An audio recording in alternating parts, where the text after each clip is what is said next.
Chocolate takeaways, whipped cream, ganache,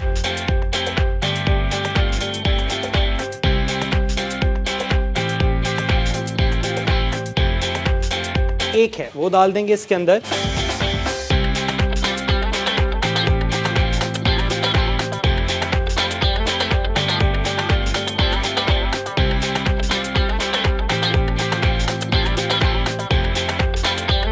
chocolate chips, chocolate ganache, whipped cream वाली है layer वो लगाएंगे इस पे।